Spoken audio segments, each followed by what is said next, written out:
Hey guys, this is Topmo, and it's finally here, the episode 1 Survivor Basics video. I have to apologize for this video taking so long. It's been like a total nightmare to figure out how to format these videos. I recorded about 20 demos and fraps, and then I sat around taking notes for every single one of them to see if I could find examples of the strategies in the videos. So yeah, I appreciate you guys sticking with me, and hopefully you'll find this Survivor Basics video to be as useful as I intended it to be. So as you can see, this video will deal with basic Survivor skills, strategies, and tactics. These are the bare minimum skills that you must know and use in order to have a successful Left 4 Dead 2 versus match. These are the fundamentals, the foundational skills, and if you're a beginner, this video should be your Bible. I rate a beginner as someone who has between about 0 and about 150 hours playing versus. So, we've all been there. Some of us started out in Left 4 Dead 1, others in Left 4 Dead 2, but at one point we were all pretty much complete noobs. So, there are no exceptions. Well, there sometimes are, maybe exceptional players, but most of the time this is true. It's just you start off as a noob. Hopefully these strategies will kind of help you out. So, if you don't abide by at least these basic rules, you should expect to get kicked by more experienced players. There's a minimum level of skill, teamwork, and cooperation that is expected amongst Left 4 Dead 2 players. And if you're trolling, or messing around, or just aren't listening to your teammates, you'll probably be removed from the game pretty quickly. So most of the things we'll be talking about will be fairly obvious to everyone, but they need to be mentioned because these skills are pretty much what you will be building on later as you advance and as you get better and better. You got to practice these skills, you got to hone them down, you got to fine-tune them to the point where you can do them in your sleep. Before we move on, let's talk briefly about what the objective of a basic Left 4 Dead 2 versus match, what the objectives are, and what happens during an average game. So the point for the survivors is to reach the safe room with as many players as possible, in order to get as many points as possible. So because health pack bonuses are removed in Left 4 Dead 2, it doesn't matter how much health you have in the end, only that you reach the safe room. And the infected team's objective is to prevent the survivors from reaching the safe room, which means slowing down the players, incapacitating them, eventually killing them. Because the special infected have a timed respawn, they can, in theory, attack endlessly if the survivors just choose to give them the opportunity and the time. And because there's a finite amount of health and pills and kits and ammo for the survivors to use, eventually the special infected team will win, on a long enough timeline. So therefore, it's the survivor's goal to get to the safe room as quickly as possible in order to take the least amount of attacks as possible. The name of the game for survivors, therefore, is speed and damage evasion. So you're evading damage by killing special infected, and you maintain the speed by running into less horde, which act as kind of like a slowing agent to your progress, if you will. Because if there's a ton of horde and you have to clear it all, the team gets frustrated and gets bogged down. So the name of the game for the special infected team is the opposite. So they want to slow down the players as much as possible with like booming and biling and in caps and tanks and witches and alarmed cars and events and ledges and just any sort of way to slow down the team and incap them and just drag it out for a longer fight and do more and more damage. So this way they can continue to attack the opponent over and over again in hopes to kill the players. So understanding this real basic concept is super important for new players, especially versus players, because they're often not accustomed to the fast pace of a versus match. In single player, you can move slowly and cautiously. You can check all the rooms, you can clear all the horde, because the bot special infected, they don't attack as aggressively and intelligently as a real player would. So you should expect a different, more fast-paced, and I think just overall a more fun game altogether in versus. So the following are what I consider to be the basic survivor strategies in Left 4 Dead 2. We'll have a brief discussion on each skill, and then we'll watch video examples, and I'll talk you guys through them and mention other aspects of each of the strategies so we can get a little more well-rounded understanding of what these skills mean. So let's take a look. The first one is the most important one, and it's communication.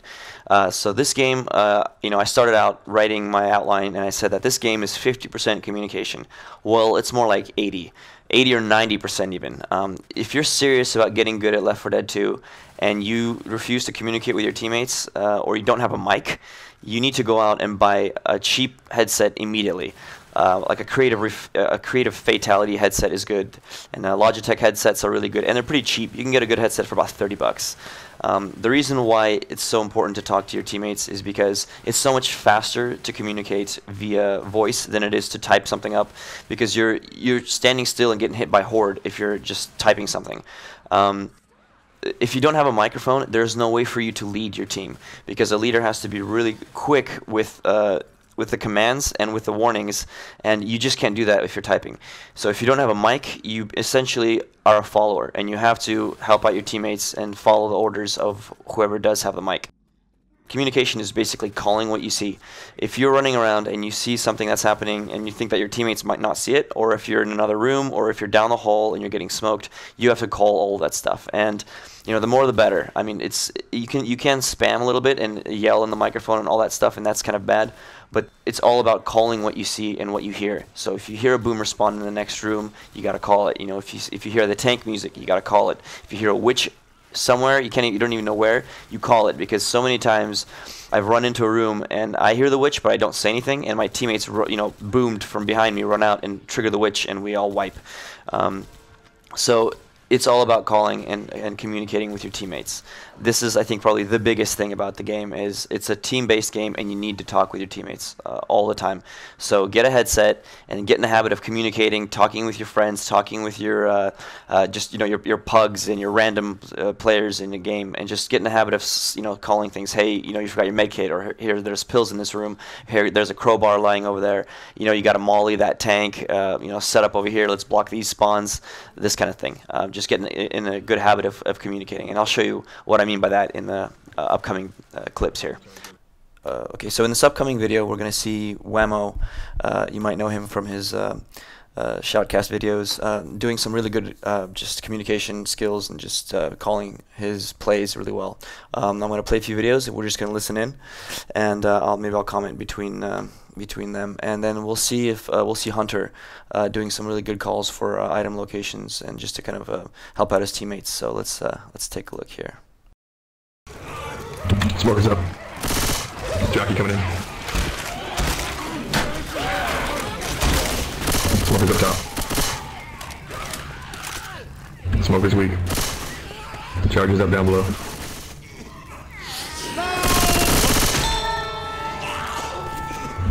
Nice dodge. Let's fit. Let's drop him. Let's go. He was just really, really quick with the calls, pointing out where everything is. Let's push on this. Charge.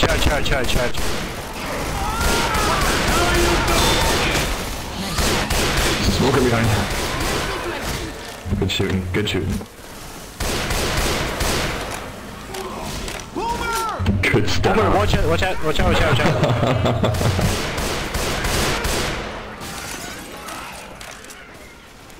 So here you can see the whole team is communicating, and everybody's pointing out where everything is, and that you're just kind of rolling through the attacks because you know where everything is. Fire ammo. And there you hear Hunter calling the item drops. Here we'll see some tank footage. This is us fighting a tank, and just the kind of the proper calm communication that you should expect from a team during a pretty hectic tank battle. That Horde from behind. So he's calling the Horde position. Rock. He's calling rocks that are flying around. Watch out! We know.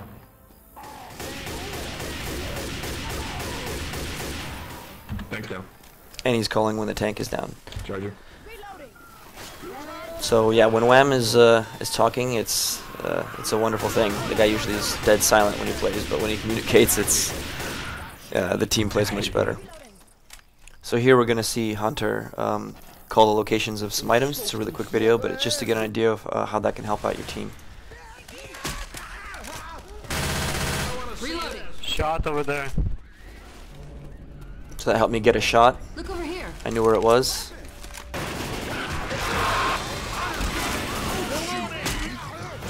I'm reloading. Pills over here, pills. And just a really quick call to let people know that there's pills there. Just small things like that really help streamline the team. So the next most important skill, and I think this is probably another super crucial one, is just staying together and covering each other. And I know this seems very obvious, but you'll be surprised how many players, if things get dicey or somebody's boomed or somebody is down, they just they panic and they run off, or everybody bunches up in one tiny room and is like meleeing horde, and they forget to cover spawns or cover the other players, and it all breaks down.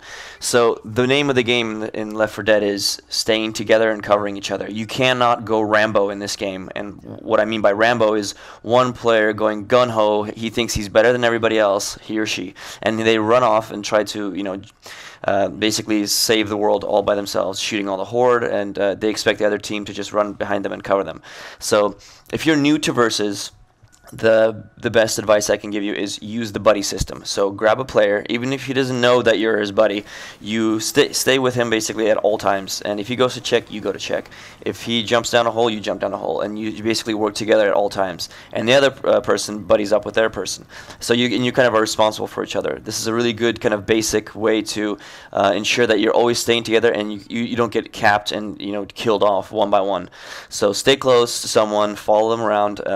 Another good thing to do is cover while you're healing. So if somebody's getting up and they're healing, a lot of people just run off. Oh, we just killed the entire team, the entire infected team. We're going to run off or check here, over there, and this other person's standing around healing, and then they get scratched down, and it all starts over again. So support each other. You gotta always be running around, looking backwards, making sure that if you're up front, you have your head on a swivel, and I'll show you in a few of my videos where you see my camera and I'm running forward shooting zombies, and I'll whip back and I'll see my my teammates behind me. Waiting for players that are slow is another important one. So it's part of staying together and covering each other. If a person is slow, it's very easy to leave them behind. So what I like to do is I like to take a person with green health and put them in the very end, because if they get smoked or jocked or something, it's not likely that they're going to go down without anybody helping them. But if somebody's in the red and they're hobbling along and they get smoked or jocked or pounced, it's pretty obvious that they're going to go down, and then you have to encap somebody, and that just gives the infected a whole lot of time to get more attacks in. So eventually, we'll talk about playing a little bit more loose and playing a little bit more alert, but this is kind of an important thing to get in the habit of, is just staying close, stay with each other, and don't let anybody out of your sight. Okay, so now we're going to take a look at some videos regarding staying together and covering each other. And first I'm going to show you 3 videos of what I think is really good kind of coverage and protecting your teammates and staying together. And then I'm going to show you 3 examples of what's considered going Rambo and just communication failing and not covering each other and maybe stretching yourself too thin. So let's take a look here. So the first example is dead center, and I think this is just a really good example of me and my teammates really just staying close, being quick, but running together and covering each other. Right there you see Webb is really quick with clearing me, and I make sure I see that he's right behind me and he's not pounced or something like that.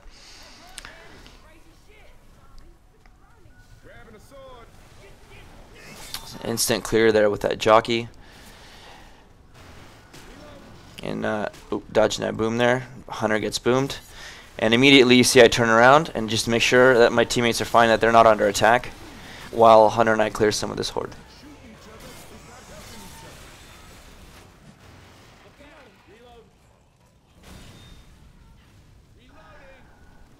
So now I see I'm just still looking back, and as we're running ahead, and we get to the next area. So this next one is No Mercy, and I think we just do a really good job of just pushing really quickly through this level and clearing horde and moving together and applying a lot of just forward pressure on the infected.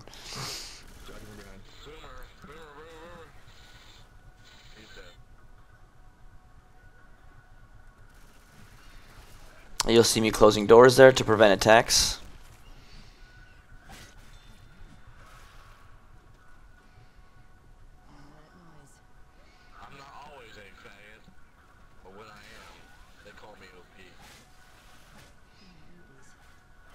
So everyone's staying together in all the rooms, just checking everything.